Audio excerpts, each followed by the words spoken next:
இந்த பாசுரத்தோட விளக்கத்தை நம்ம தெரிஞ்சுக்கலாமா? கோடாரை வெல்லும் சீர்கோவிந்தா. அப்படின்னா உன்னை எதிரிகளா வச்சிருக்கிறவங்க எல்லாம் வெற்றி அடைந்த சிறப்பான கோவிந்தா. உந்தனை பாடி பறை கொண்டு யாபெரும் சம்மானம் நாடு புகழும் பரிசினாக. அப்படின்னா நாங்க உன்னை பாடி உன்னோட அருளை பெற வந்திருக்கோம்.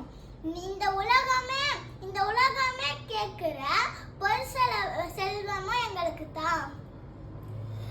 சூடகமே தோல் வளையே தோடே செவி பூவே பாடகமே என்றனைய பல்கலனும் யாமணிவோம். இதுல ஆண்டாள் என்ன சொல்றாங்கன்னா,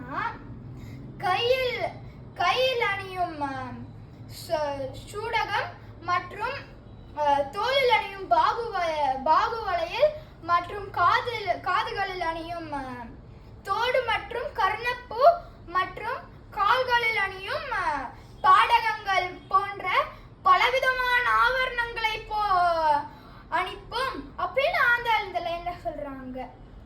ஆடையோடு அதன் பெண்ணே பாசோறு மூடனை பெய்து முழங்கை வடிவார. ஆடையோடு அதன் பெண்ணே பாசோறு மூடனை பெய்து முழங்கை வடிவார. இதுல ஆண்டாள் என்ன சொல்றாங்கன்னா, அந்த மாதிரி பலவிதமான ஆவரணங்களை அணிந்துட்டு அதன் கூட சேர்ந்து புது உடைகளை அணிந்துப்போம். அதை அணிந்து விட்டு மிதக்க நெய் போட்டு அக்கார வடிசல் செய்வோம். அந்த அக்கார வடிசலை செஞ்சு அதை கையில் இப்படி பிடிக்கும் பொழுது கையிலிருந்து முழங்கை வரைக்கும் நெய் வழியும் போல் செய்வோம். கூடியேற